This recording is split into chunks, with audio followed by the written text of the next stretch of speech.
Hello student, कैसे हो? सब बढ़िया होंगे। आज से बात करते हैं परमाणु के बचे टॉपिक पे। तो पहले आपने जस्ट कल वीडियो में याद किया था ऊर्जा स्तर, ऊर्जा का जो मान आया था, ऊर्जा स्तर।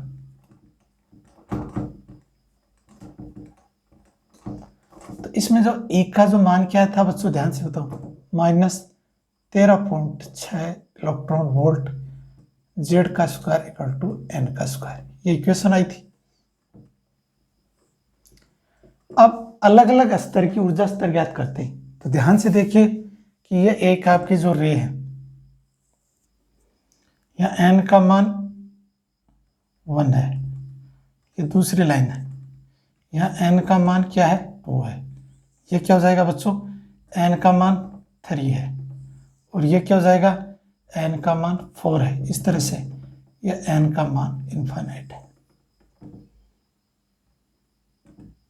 ठीक है बच्चों, तो कह रहा है कि यहाँ n का मान 1 रखते हैं। ध्यान से देखिए, यहाँ आपको n का मान 1 2 3 4 डॉट डॉट इनफाइनाइट रखना है। तो फर्स्ट समीकरण में जो मान रखोगे a का, तो वो क्या जाएगा बच्चों, -13.6 इलेक्ट्रॉन वोल्ट। हाइड्रोजन के लिए 1 हो जाएगा, हाइड्रोजन के लिए इसमें जेड का जो मान है वो 1 हो जाएगा सब। ठीक है, दूसरे स्टेप में क्या जाएगा बच्चों,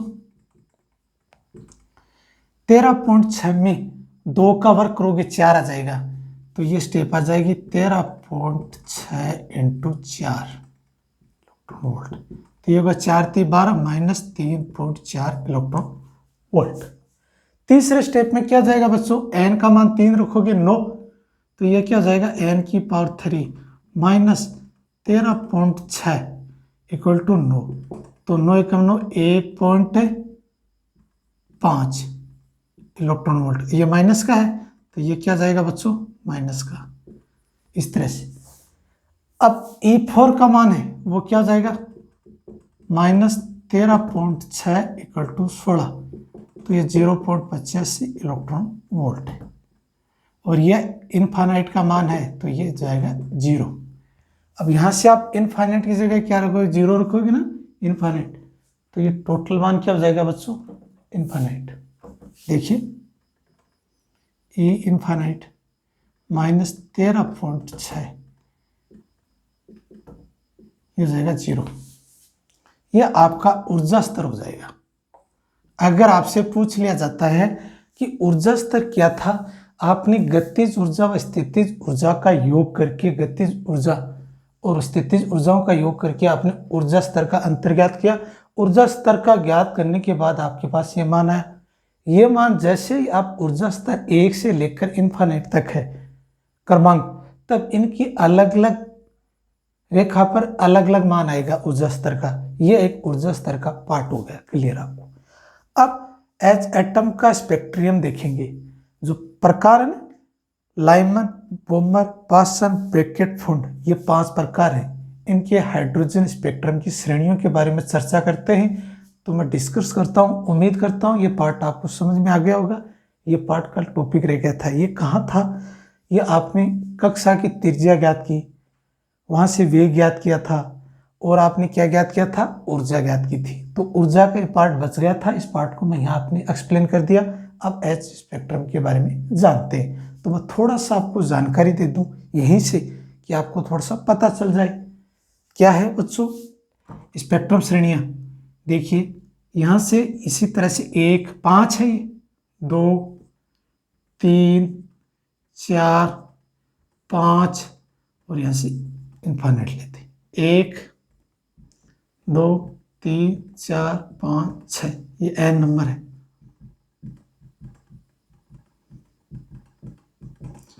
बाद में बना देंगे चित्र, आप समझ लीजिए। ये हो जाएगा लाइमन श्रेणी, ये क्या जाएगा, ब्रैकेट, पासन, बॉम्बर हो जाएगी, सॉरी ब्रैकेट नहीं होगी, सॉरी ये बॉम्बर हो जाएगी,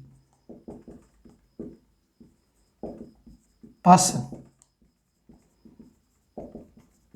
ब्रैकेट, फुंड है, और ये आपका। अब लाइनमैन श्रेणी के लिए क्या हो जाएगा, एक तो यहां से देखिए ध्यान से, 1 2 3 4 और 5, कहने का मतलब एन का मान 1 से लेकर इनफाइनाइट तक होता है, जो ये 6 दिखाई दे रहा है। अब बॉम्बर के लिए यहां से शुरू होगा, 1 2 3 4, ये बॉम्बर के। पासन के लिए 1 2 3, ब्रैकेट के लिए 1 और ये 2, फुंड के लिए 1। इस तरह से हो जाएगी। ये लाइनमैन श्रेणी का तरंग दैर्घ्य, ये बॉम्बर का, ये पासन का, और ये ब्रैकेट का BR, और ये फुंड का।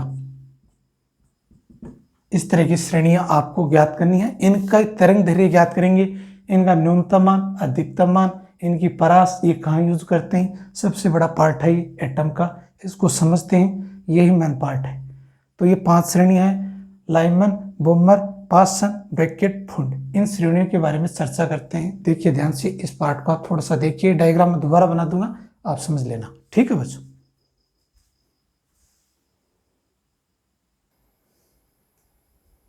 देखिए बच्चों, ये एच एटम का रेखीय स्पेक्ट्रम है। हाइड्रोजन का रेखीय स्पेक्ट्रम ज्ञात करते हैं। हाइड्रोजन का परमाणु क्रमांक व द्रव्यमान संख्या दोनों समान होते हैं, दोनों का मान 1 होता है। जब कोई इलेक्ट्रॉन N2 से N1 कक्षा में कूदता है, कहने का मतलब N2 कक्षा से N1 कक्षा में कोई भी इलेक्ट्रॉन जंप करता है, उतनी ही ऊर्जा का एक फोटोन उत्सर्जन कर देता है। देखिए, अंतर के बराबर आवृत्ति का क्या है, फोटोन उत्सर्जित करता है। फोटोन का मान ऊर्जा के बराबर होता है। ये डेल्टा ई है, डेल्टा ई का मान है E2 - E1, और h म्यू एक फोटोन है। अब म्यू आवृत्ति है, ये प्रकाश की चाल व तरंग दैर्घ्य के अनुपात के बराबर होता है आवृत्ति। तो यहां से आवृत्ति की जगह ले लिया C/λ, मैं बता देता हूं आपको। आवृत्ति की जगह ले लिया C/λ, और ये E2 E1 का मान है -CH/z² इंटू N2 का स्क्वायर N1 का स्क्वायर, क्योंकि N2 से N1 कक्षा में जंप करता है कोई इलेक्ट्रॉन, वो मान आपके सामने ही आ गया। अब देखिए बच्चों, Hc कॉमन आ रहा है, तो यहां से तो बच रहा है 1/λ, यहां से क्या बच रहा है Hc, ये बच रहा है, यहां से CH है, और ये क्या हो जाएगा R, और ये हो जाएगा Z का स्क्वायर, और यहां से क्या बच जाएगा 1/N2 का स्क्वायर 1/N1 का स्क्वायर। आया समझ में? माइनस माइनस से करेंगे तो ये क्या हो जाएगा, प्लस हो जाएगा, और ये माइनस हो जाएगा, कोई दिक्कत। ऐसे कर लीजिए आप, ये माइनस है, ये प्लस कर दीजिए, एक समय के लिए। जो इक्वेशन दे रखी है ना, उनके HCH कैंसिल। अब कह रहा है कि Z है, Z का स्क्वायर, ये 1 है हाइड्रोजन के लिए, तो ये Z² भी क्या हो जाएगा, 1 हो जाएगा। R क्या है, रिडबर्ग नियतांक है 1.097 इंटू 10⁻7 1/मीटर, यह है रिडबर्ग नियतांक।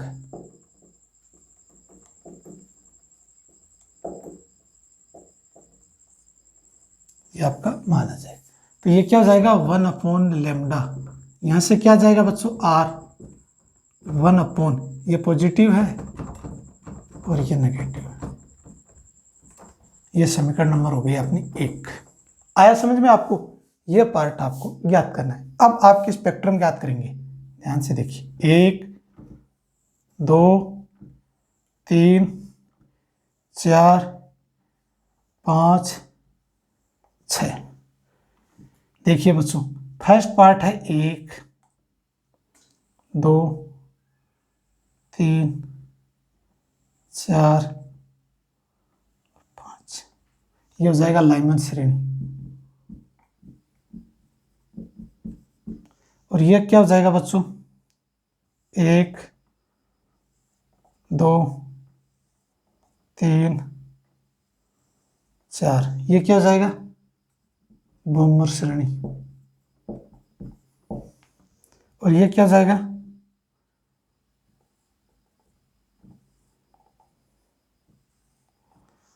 पासन,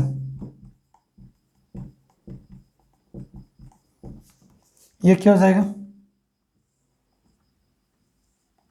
ब्रैकेट,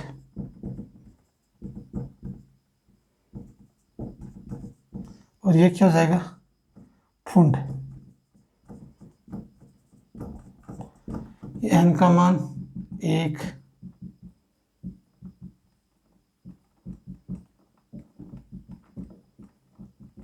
ये श्रेणी हो गई। आया समझ में बच्चों? अब ये मान आपको इस तरंग दैर्ध्य वाले सूत्र में यूज करना है, कुल मिला के इस सूत्र में, बस कुछ नहीं करना है।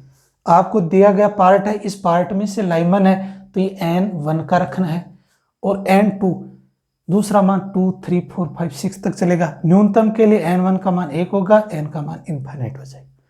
अब लाइमन श्रेणी की अधिकतम तरंग दैर्ध्य और न्यूनतम तरंग दैर्ध्य अपन ज्ञात करेंगे L से। इस सूत्र को अलग अलग पार्ट से डिवाइड करेंगे। तो मैं फर्स्ट पार्ट लाइमन श्रेणी की ज्ञात करता हूं आपके सामने। इस तरह से 500 श्रेणी याद कर दोगे आप लाइमन श्रेणी, तो क्या हो जाएगा बच्चों 1/λL R। यहां से क्या बचेगा, n1 का मान है n का स्क्वायर, n2 का मान कितना है 2 का स्क्वायर। देखिए बच्चों n1 का मान था 1 और n2 का मान है 2, 3, 4, 5, 6, ऐसे। आया समझ में? ये आपको ज्ञात करना है। तो 1/λL बराबर R, ये कितना जाएगा बच्चों 1/1, यह हो जाएगा 1/4। इसका लघुत्तम आएगा कितना हो जाएगा 4 आ जाएगा, तो इसका लघुत्तम आएगा 4, तो यह हो जाएगा 4 - 1, 3/4। तो इसका जो मान आएगा वो कितना हो जाएगा 3/4 R, ये होगा। अब ये जो L ऊपर लेंगे तो ये क्या हो जाएगा 4/3 R, ठीक है। अब यहां से R है वो नीचे रख देंगे, तो कह रहा 4/3 × 912 एंगस्ट्रॉम तरंग दैर्ध्य का मान है। अब आप काट के इस संख्या को 3 × 9, 4 × 12, 4 × 4 = 16। देखिए ये 304 आएगा, 0 आ रहा ना। अब आप गुणा करो 4 × 4 = 16,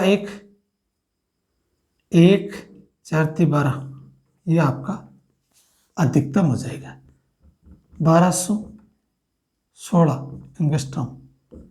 इस प्रकार न्यूनतम ज्ञात करनेंगे। यह पार्ट आपको अलग अलग ज्ञात करना। न्यूनतम के लिए क्या हो जाएगा बच्चों λL मिनिमम, तो आप R 1/n का स्क्वायर 1/∞। 1/∞ का मान कितना होता है बच्चों 1/∞ का मान होता है 0, तो यहां से क्या बचेगा R 1 - 0 1। अब कह रहा है λL मिनिमम 1/R, इसका मान होता है 912 एंगस्ट्रॉम। तो इसकी जो प्रास है वो कितनी हो जाएगी L maximum - L minimum, 1216 angstrom - 912। ये पैरावैंगनिक क्षेत्र में काम में करती है लाइमन श्रेणी। इसी प्रकार से आपको बाकी के पार्ट ज्ञात करने, बोमर, पासन, ब्रैकेट, फुट। नहीं आया तो इनको अपन धीरे धीरे स्टेप बाय स्टेप पढ़ते हैं। अगर ये स्टेप अगर आपको नहीं समझ में आई, बोमर पे लागू करेंगे, वहाँ पासन पे, ब्रैकेट पे, फुट पे, तो आपको ये डाउट्स क्लियर हो जाएगा। इस पार्ट को आप थोड़ा सा देख लीजिए बच्चों। आगे बढ़ते हैं बोमर श्रेणी के लिए।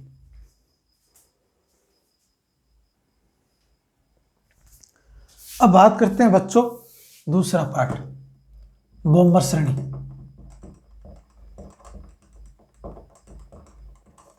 मैं 2 श्रेणी एक साथ ज्ञात कर देता हूं तो आपको डाउट्स नहीं हो। तीसरा क्या है पासन श्रेणी। देखिए बच्चों सूत्र क्या था अपना 1/λ R 1/n1 का स्क्वायर 1/n2 का स्क्वायर। ये सूत्र यहां लिख दे 1/n बराबर R 1/n1 का स्क्वायर 1/n2 का स्क्वायर, ठीक है। अब 1/λ बोमर, ये मैक्सिमम मान ज्ञात करते हैं R 1/2 का स्क्वायर 1/3 का स्क्वायर। अब देखिए ध्यान से n1 का मान तो आएगा 2 और n2 का मान आएगा 3, 4, 5, 6 √ अनंत। मतलब लाइमन के बाद बोमर श्रेणी थी वो 2 नंबर पे थी, तो n1 का मान तो आएगा 2, बाकी का 3 4 5 से शुरू हो जाएगा। यहाँ क्या हो जाएगा बच्चों, 1/λ मैक्सिमम मान ज्ञात करते हैं, तो r 1/3 का वर्ग 1/4 का वर्ग, n1 का मान 3 और n2 का मान 4 5 6 डॉट डॉट इनफाइनाइट। अब मान रखिए बच्चों आप 1/λ मैक्सिमम 1/4 1/9, इसको सरलीकरण कीजिए, 36 आएगा लघुत्तम, तो लघुत्तम 36 आने के लिए 9 चौक, अब 9 बर और यहाँ कितने आएगा 4, तो यह जाएगा 5/36 और यहाँ से क्या था r था, तो 1/λ, तो लैम्डा बोमर मैक्सिमम का मान ज्ञात करते हैं, तो यह जाएगा 36/5 गुणा 1/r। अब आप गुणा कर दीजिए, 36/5 गुणा 912 एंगस्ट्रॉम, यह मान तो आ जाएगा मैक्सिमम।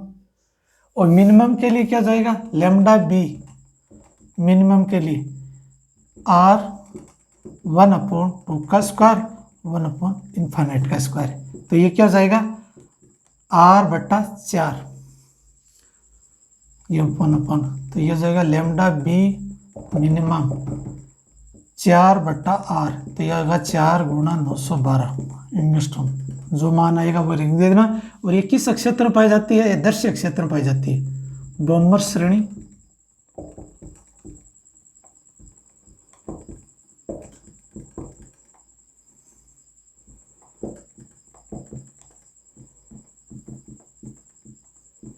पाई जाती है। इसी तरह यह सेम कॉपी आपको लागू करनी है, क्या हो जाएगा 1/λ p मैक्सिमम r कितना हो जाएगा 1/9 1/16, एलसीएम ज्ञात करो। नहीं है तो आप ज्ञात कर लिया करो बच्चों, कोई डाउट नहीं है। 9 का और 16 का जब ज्ञात करते हैं तो 2 से ज्ञात करते हैं 8, 2 से ज्ञात करते हैं 4, 2 से ज्ञात करते हैं 2, 2 से ज्ञात करते हैं 1, 3 से ज्ञात करते हैं 3 से ज्ञात करते हैं 3 3 9 18 36 72, 72 को 2 से गुणा करोगे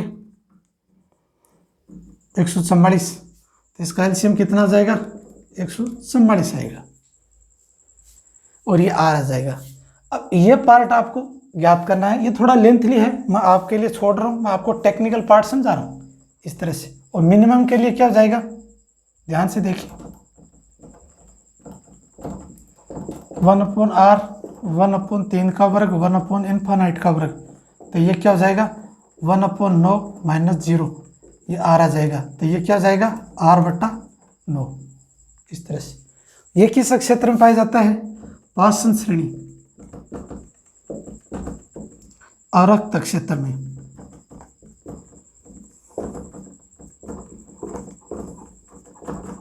पाई जाती है।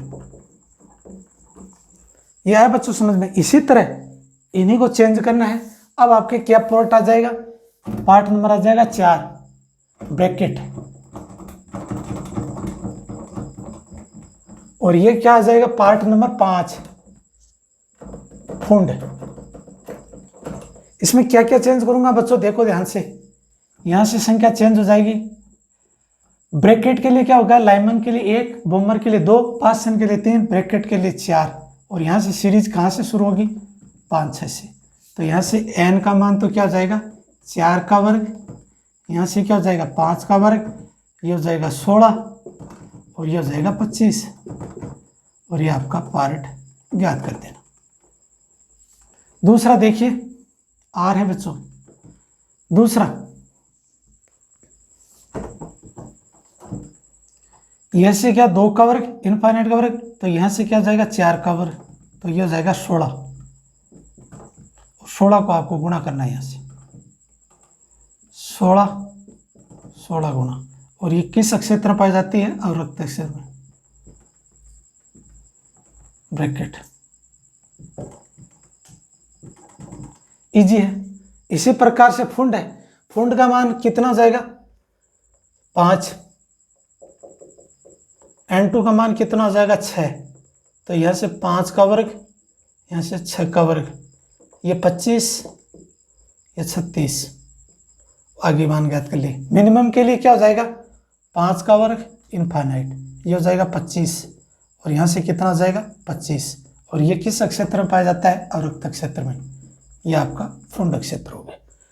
तो बच्चों इससे क्या निष्कर्ष निकलता है, इससे क्या होता है कि इनके 5 हाइड्रोजन की स्पेक्ट्रम श्रेणियां होती हैं। इन श्रेणियों के माध्यम से कई बार परीक्षा में ये पूछ लिया जाता है कि लाइमन श्रेणी की तरंगदैर्घ्य अधिकतम न्यूनतम कौन से क्षेत्र में पाई जाती है, इसका सूत्र उत्पन्न कीजिए। सूत्र आपने देखा होगा कि जब कोई कक्षा N2 से N1 कक्षा में कोई इलेक्ट्रॉन जंप करता है उतनी ऊर्जा का एक फोटोन उत्सर्जित कर देता है।